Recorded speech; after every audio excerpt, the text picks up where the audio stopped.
Hello everyone, welcome back to my channel. I hope you all are doing well. This is the third part of chapter light, reflection and refraction.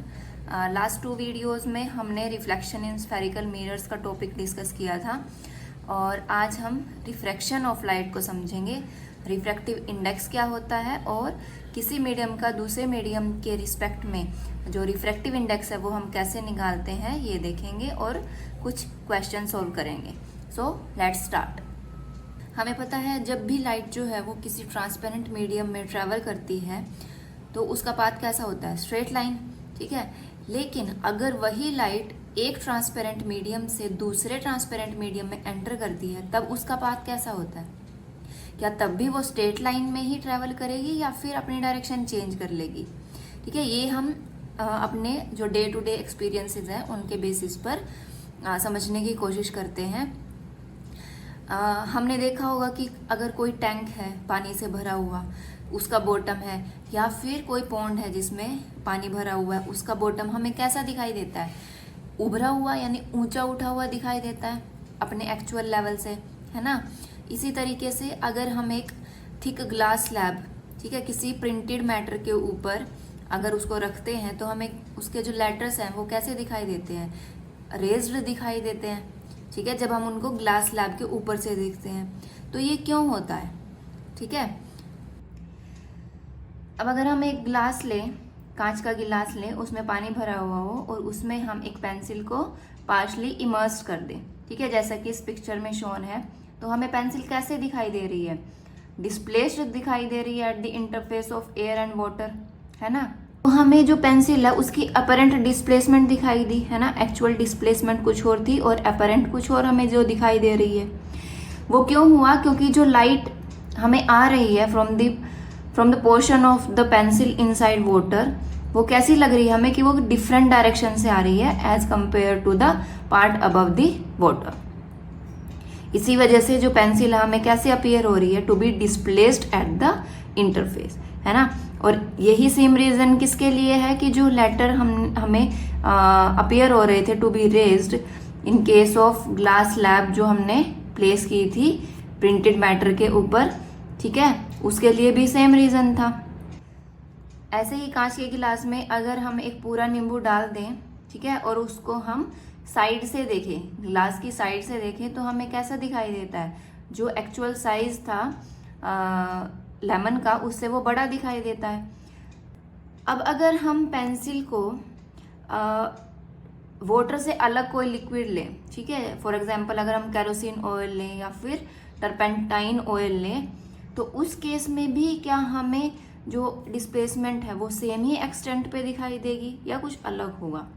और अगर हम glass slab का भी जो case है उसमें अगर glass slab को डिस्प्लेस कर दें प्लास्टिक स्लैब से, तब क्या हमें जो लेटर्स है वो सेम ही हाइट पे राइज हुए दिखाई देंगे?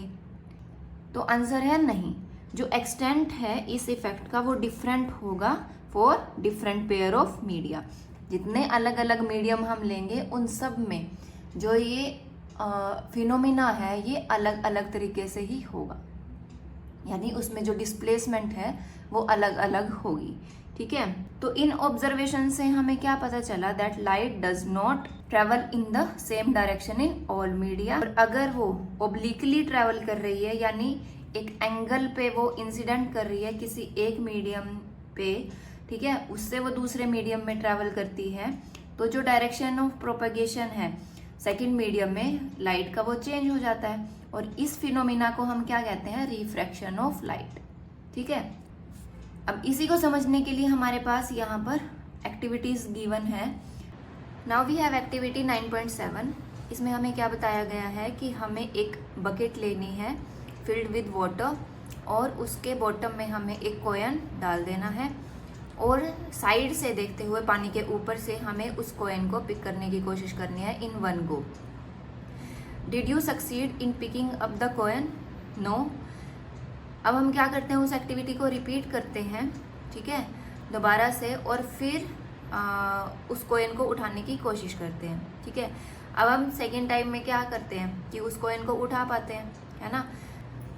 तो हम फर्स्ट गो में उस कोयन को क्यों नहीं उठा पाए? क्योंकि रिफ्रैक्शन की वजह से जो हमें कोयन है वो अपने एक्चुअल पोजीशन से, ठीक है, उसकी इमेज हमें कहाँ पर दिखाई दी थी? ऊपर बनी हुई दिखाई दी थी, ठीक है।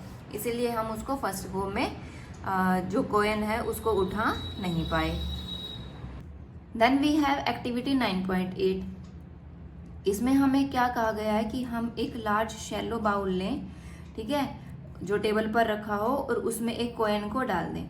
अब हम जो बाउल है उसको स्लोली अपने से दूर करते जाएं जब तक कि हमें जो कोयन है वो दिखना बंद ना हो जाए, ठीक है। अब हम किसी को अगर ये कहें कि उस बाउल में पानी डाल दो, तो जैसे ही वो पानी डालते हैं विदाउट डिस्टर्बिंग द कोयन, तो थोड़ी देर बाद उसी पोजीशन पे जहाँ पे हम खड़े हैं वहीं से हमें जो कोयन है वो दोबारा दिखना शुरू हो जाता है। क्यों?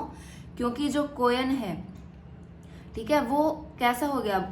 अपनी एक्चुअल पोजीशन से हमें स्लाइटली रेज्ड दिखाई दे रहा है due to refraction of light. Okay, refraction को समझने के लिए हमारे पास एक और एक्टिविटी है, एक्टिविटी 9.9। इसमें हमें क्या कहा गया है कि हम एक थिक स्ट्रेट लाइन इंक से ड्रॉ करें एक वाइट शीट पे, ठीक है, पेपर पर, और उसको एक टेबल पर रख दें, ठीक है। अब हम क्या करते हैं, ग्लास स्लैब लेते हैं और उसको उस लाइन के ऊपर रख देते हैं, और उसको इस तरीके से रखते हैं कि जो एक एज है वो जो एक एज ग्लास स्लैब की थी वो उस लाइन के साथ एक एंगल बनाए, ठीक है।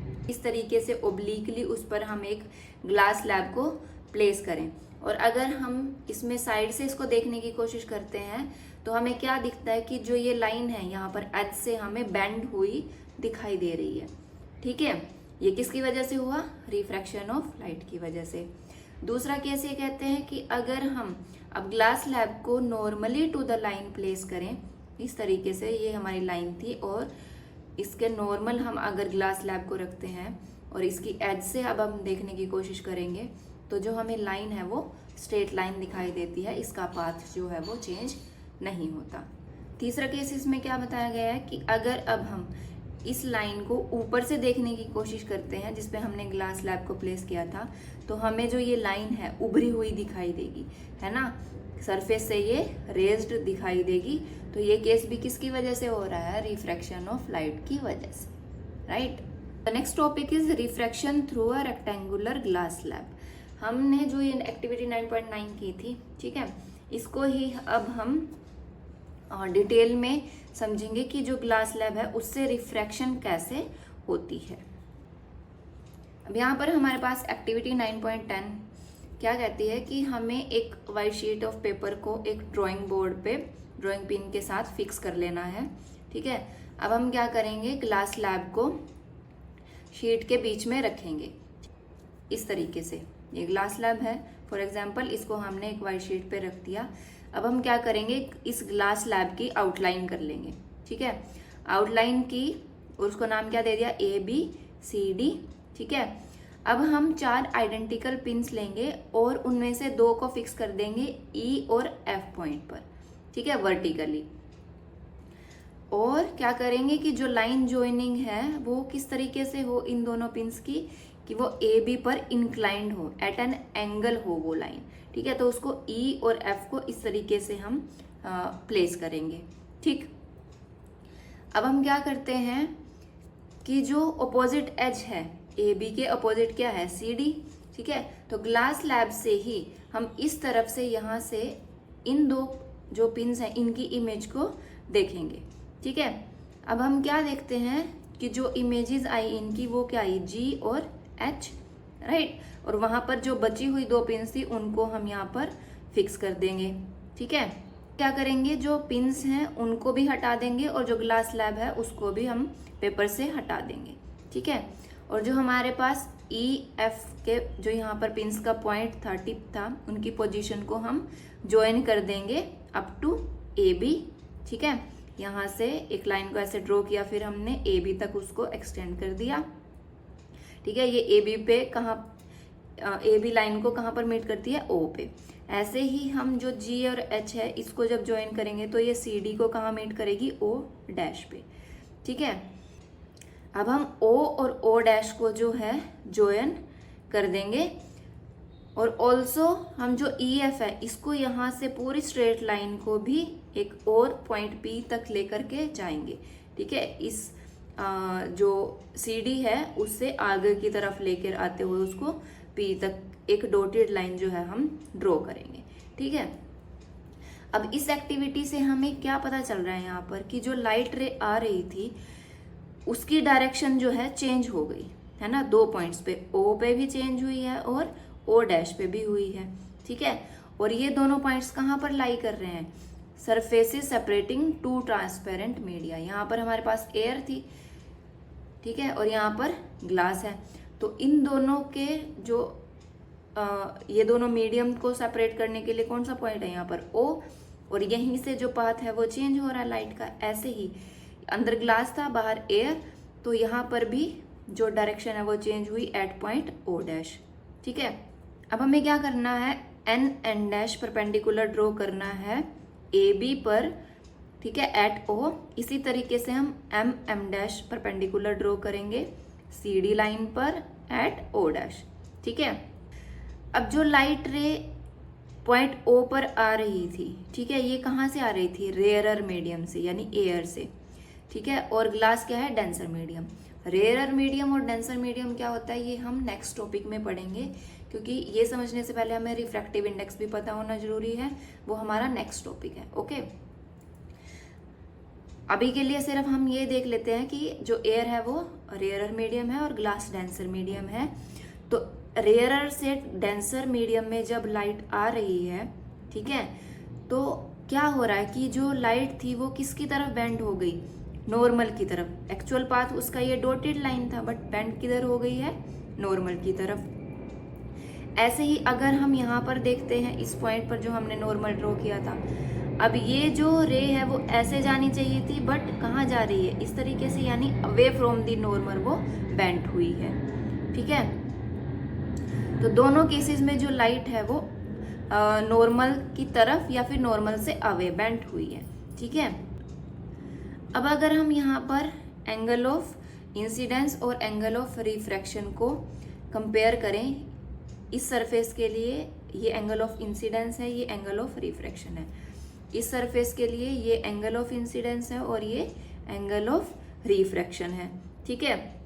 और हमारे पास जो EO लाइन है, ठीक है, ये कैसी है, ओब्लिकली इंसिडेंट हुई थी, तो ये इंसिडेंट रे है, ठीक। जो OO' है ये यहाँ पर कैसी है, इस सरफेस से ये रिफ्रैक्ट हो गई थी, तो इसके कंपैरिजन में ये रिफ्रैक्टेड रे है।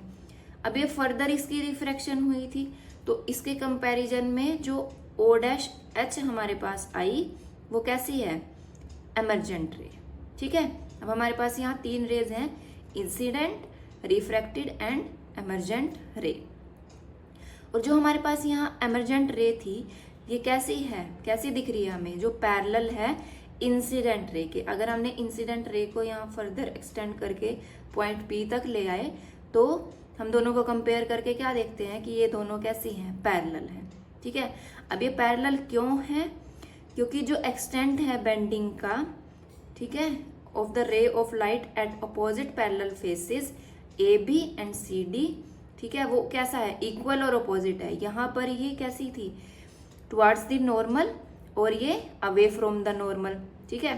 तो दोनों एक्सटेंट से ये कैसी हो गई, पैरेलल हो गई एक दूसरे के।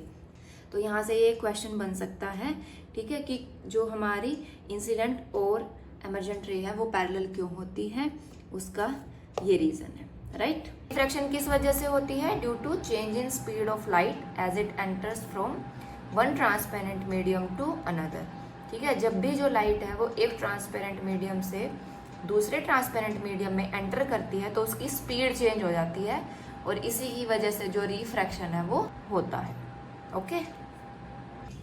तो रिफ्रैक्शन ऑफ लाइट का हमने पूरा कंसेप्ट समझ लिया। अब हमारे पास यहाँ पर 2 laws of refraction of light हैं।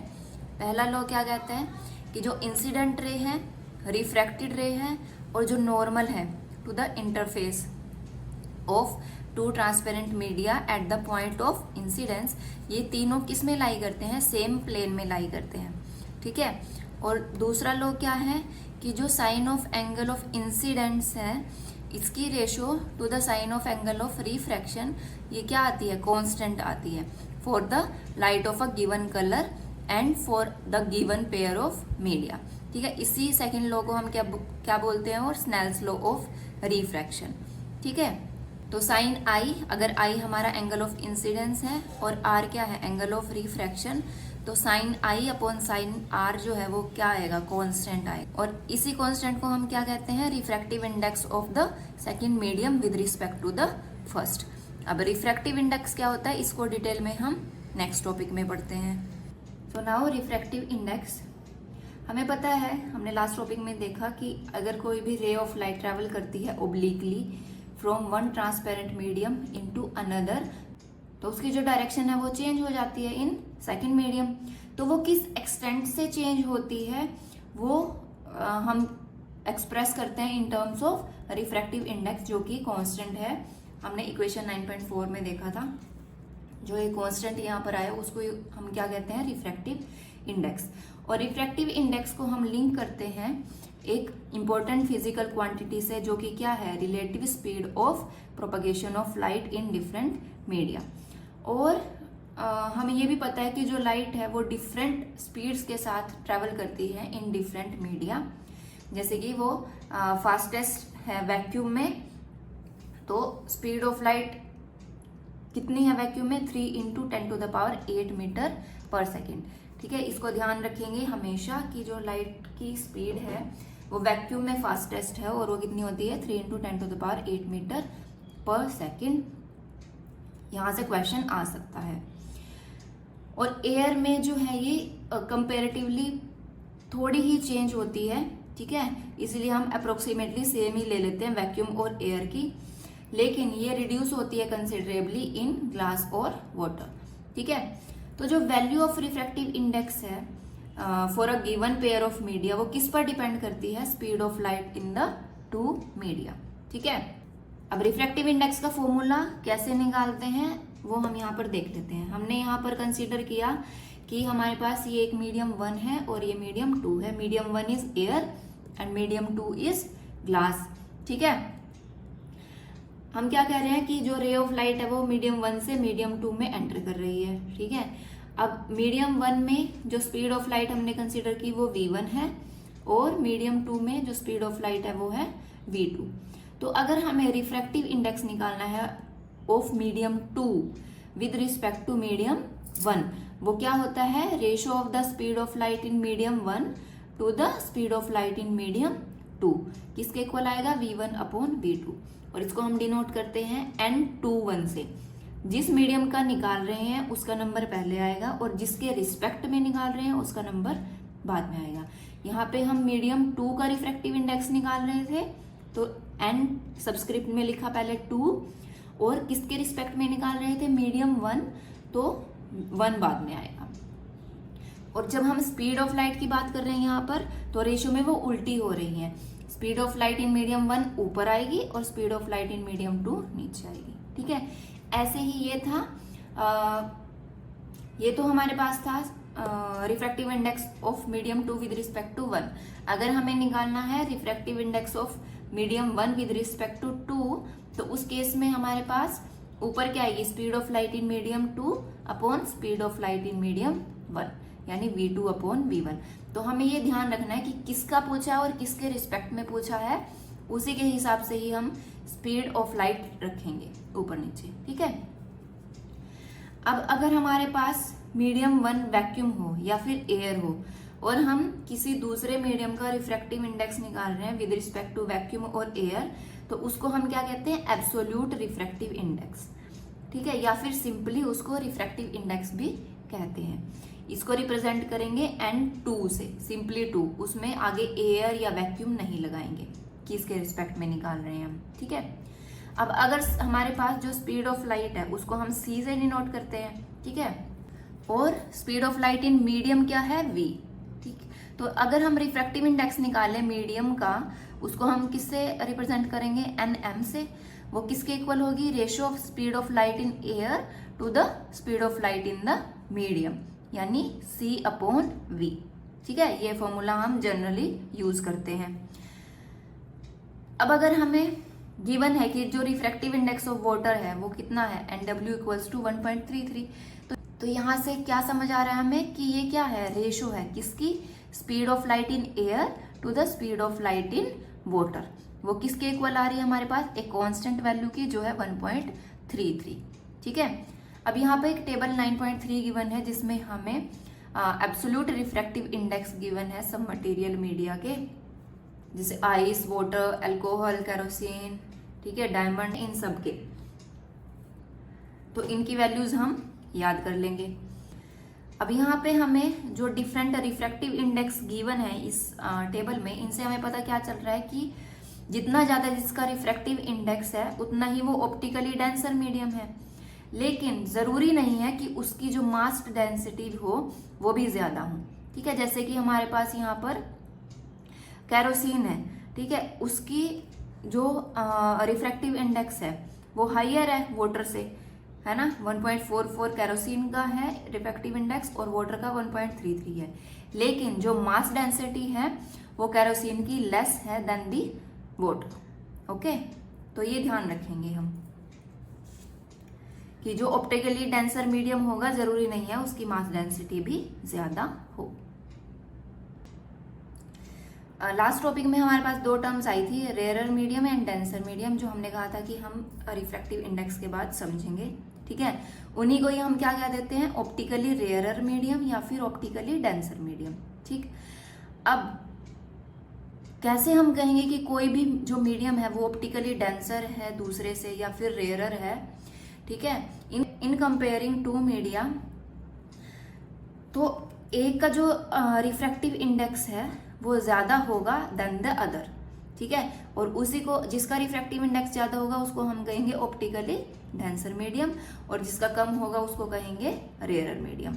और जो स्पीड ऑफ लाइट है वो रेयरर मीडियम में ज्यादा होती है और डेंसर मीडियम में कम होती है। ठीक है, तो जो रे ऑफ लाइट है वो अगर रेयरर मीडियम से डेंसर मीडियम में ट्रेवल कर रही है तो क्या हो जाएगी, स्लो डाउन हो जाएगी, क्योंकि रेयरर मीडियम में जो स्पीड ऑफ लाइट है वो ज्यादा है और डेंसर मीडियम में कम हो जाती है। उसी के साथ साथ जो हमने रिफ्रैक्शन वाले टॉपिक में ग्लास लैब वाले में देखा था कि वो बैंड किस तरफ हो जाएगी, नॉर्मल की तरफ। ठीक है, ऐसे ही अगर हम कहें कि जो लाइट ट्रेवल कर रही है डेंसर मीडियम से रेयरर मीडियम में, तो उसकी स्पीड अप हो जाएगी और वो बेंड करेगी अवे फ्रॉम द नॉर्मल। तो अगर हमें डिफरेंस पूछ ले कि what are the differences between rarer medium and denser medium, तो हम वो ये 3-4 पॉइंट इसमें से लिख देंगे। ठीक है, now we have these questions. Question number 1, a ray of light travelling in air enters obliquely into water, does the light ray bend towards the normal और away from the normal and why. अब light travel कर रही है कहाँ से, air से water में, हमें बताना है कि वो बेंड करेगी टुवर्ड्स द नॉर्मल या फिर अवे फ्रॉम द नॉर्मल, और ऐसा वो क्यों करती है। तो यहाँ से हमें क्या पता चल रहा है कि जो एयर है वो तो ऑप्टिकली रेयरर है, और रे कहाँ से ट्रेवल कर रही है, एयर से वाटर में, जो वाटर है वो ऑप्टिकली डेंसर है। तो जो रे ऑफ लाइट है वो बेंड करेगी towards the normal, because when a ray of light travels from an optically rarer medium to an optically denser medium, it gets bent towards the normal. Since water is optically denser than air, so ray of light traveling from air into water will bend towards the normal. Okay. Next question is, light enters from air to glass having a refractive index 1.50. What is the speed of light in glass? और speed of light in vacuum हमें given है 3 × 10⁸ metre पर second. हमें given क्या है,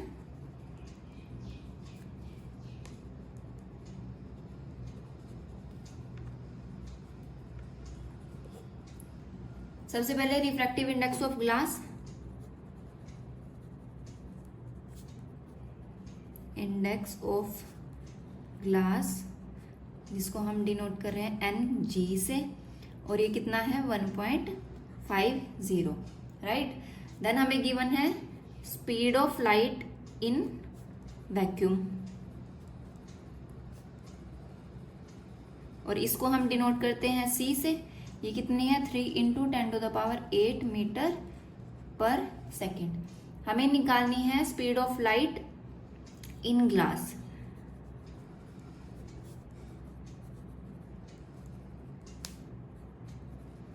और इसको हम डिनोट कर रहे हैं V से, ये हमें निकालनी है। अब हमें रिफ्रैक्टिव इंडेक्स का फॉर्मूला पता है,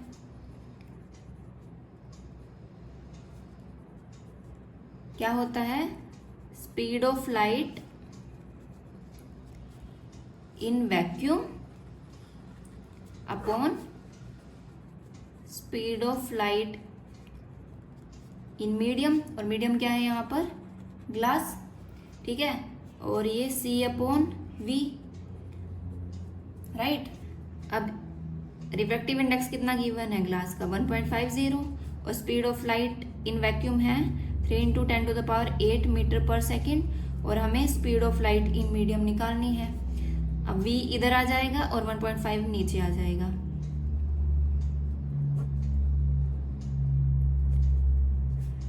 तो speed of light in glass कितनी आ गई, 2 × 10⁸ मीटर पर सेकेंड।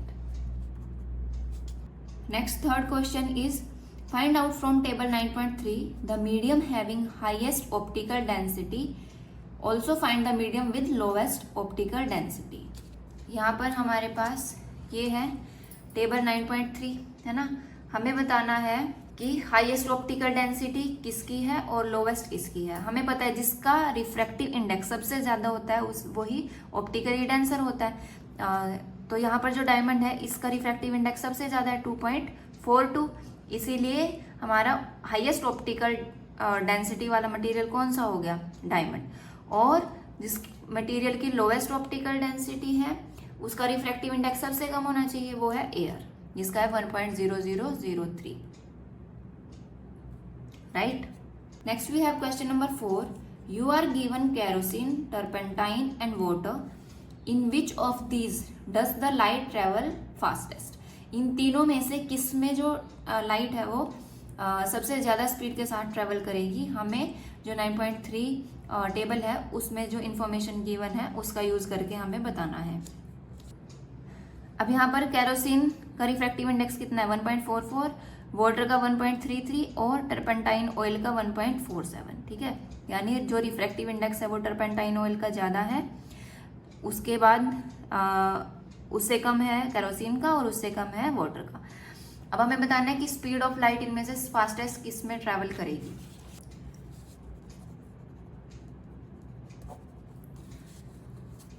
रिफ्रैक्टिव इंडेक्स का क्या फॉर्मूला होता है, किसी भी मीडियम का रिफ्रैक्टिव इंडेक्स किसके इक्वल होता है, ratio of the speed of light in vacuum to the speed of light in medium, है ना। और यहाँ से अगर हम मीडियम में स्पीड निकालें तो वो किसके इक्वल आ जाएगी, speed of light in vacuum to the ratio of the speed of light in vacuum to the refractive index, है ना। अब यहाँ पे जो स्पीड है, ठीक है, ये किसके रेसिप्रोकल है, रिफ्रैक्टिव इंडेक्स के, यानी जिसका रिफ्रैक्टिव इंडेक्स कम होगा उसकी स्पीड ज्यादा होगी, यानी उस मीडियम में लाइट की स्पीड ज्यादा होगी। अब यहाँ पर हमारे पास वाटर का जो रिफ्रैक्टिव इंडेक्स है वो इन तीनों में सबसे कम है, इसीलिए जो स्पीड ऑफ लाइट है वो वाटर में सबसे ज्यादा होगी इन तीनों में से। Next question is the refractive index of diamond is 2.42, what is the meaning of this statement. हमें रिफ्रैक्टिव इंडेक्स डायमंड का बताया हुआ है, हमें बताना है कि ये स्टेटमेंट क्या बता रही है, हमें इसका क्या मीनिंग है। हमें गिवन क्या है, refractive index of diamond, right. इसको हम डिनोट कर रहे हैं ND से, ये कितना है 2.42, और रिफ्रैक्टिव इंडेक्स का क्या फॉर्मूला होता है, C/V, ठीक है, यानी V की वैल्यू क्या आ गई, C/ND, राइट। C/ND कितना है 2.42। तो ये स्टेटमेंट हमें क्या बता रही है कि जो स्पीड ऑफ लाइट है डायमंड में वो 1.242 टाइम्स रह गई speed of light in vacuum. Okay, so that's all for today's video. If you have any doubt ask in the comment section, like this video and share it with your friends who are in class 10th. See you in the next video. Till then, have a good day. Bye bye.